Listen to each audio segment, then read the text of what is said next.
The cantina on Station Vel 9 reeked of 1,000 different species, each bringing their own particular brand of biological warfare to the recycled air. Aaron sat alone at a corner table, methodically working through what passed for protein paste in this sector. It tasted like recycled boot leather, but after 3 months hauling cargo through the outer reaches, everything tasted like recycled boot leather. The Kratheen walked in like he owned the place, all scales and swagger, barely past his juvenile molt. Krev, the locals called him, son of Warlord Gren, who controlled half the station's protection rackets. The cub had his father's distinctive crimson scaling and that particular arrogance that came from never having been told no in his short, privileged life. Aaron didn't look up.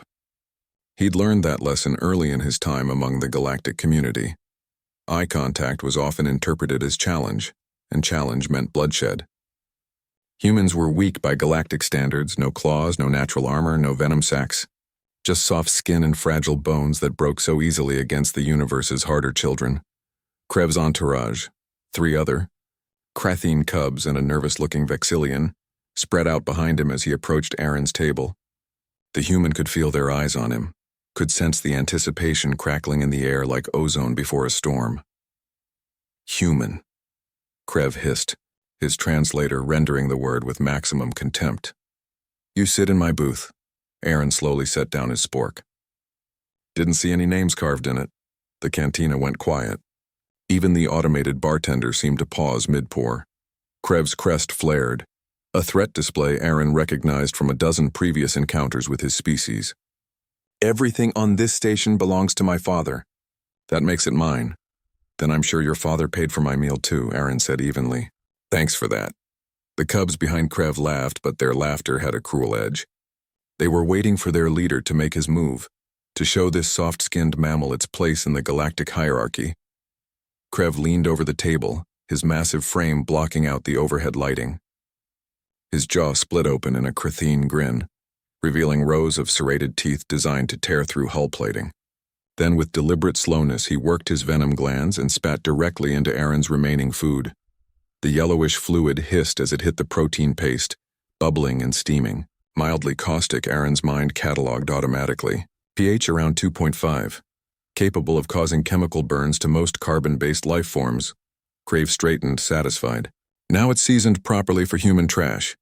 His gang laughed again, louder this time. Aaron looked at his ruined meal, looked at the still grinning Krev. Then he smiled.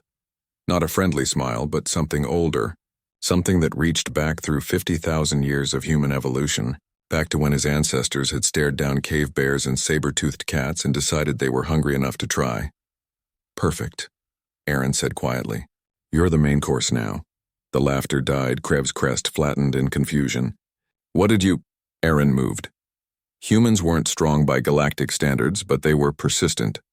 They were endurance hunters, pursuit predators who'd chased their prey across continents until it collapsed from exhaustion. And they were creative. Dangerously, brilliantly creative when their survival was on the line. The spork, still clutched in Aaron's hand, wasn't much of a weapon. But the human had spent 3 months in 0G, learning to move in ways that gravity-bound species never mastered. He used the table edge as a pivot point, swinging his body up and around while driving the spork's handle into the nerve cluster at the base of Krev's jaw. The Kratheen cub dropped like a sack of reactor slag. His gang rushed forward, but Aaron was already moving again. He grabbed Krev's unconscious body, surprisingly light for something so large, hollow bones for their evolutionary flight capability, and hoisted it onto the table. Station security, someone shouted. Don't need security, Aaron said, pulling out a small cutting tool from his belt, the kind every cargo hauler carried for opening stubborn containers. We're settling this the old way. Earth way, he pointed at the steam still rising from his poisoned meal. Your boy here just declared himself food. On my world, we have laws about that, old laws. Survival laws. The Vexillian in Krev's gang made a choking sound. You can't. Humans don't actually. We do. Aaron lied smoothly. When someone contaminates our food supply with biological agents, they forfeit their status as sentient. Become meat. It's in our Constitution, Article 7, Section 3. The right to retaliate against food poisoning. There was no such article. But none of these aliens knew that. Humans were new to the galactic community, their laws and customs still mysterious, still frightening. Aaron activated the cutting tool, its plasma edge humming to life. So here's what happens next. Your friend wakes up, he apologizes, and he pays for my meal, and every meal I eat on the station for the next year. Or, he let the implication hang in the recycled air. The cubs looked at each other, then at Krev's unconscious form. The Vexillion was already backing toward the door. We'll pay, one of them said quickly. We'll pay. Aaron deactivated the tool. Smart choice. When station security finally arrived, they found Aaron sitting peacefully at his table with a fresh plate of protein paste and a signed credit voucher for 1 year's worth of meals. Krev and his gang were nowhere to be seen, though rumor would later spread that the warlord's son had developed a sudden, intense phobia of humans. Aaron finished his meal in peace, savoring each bite.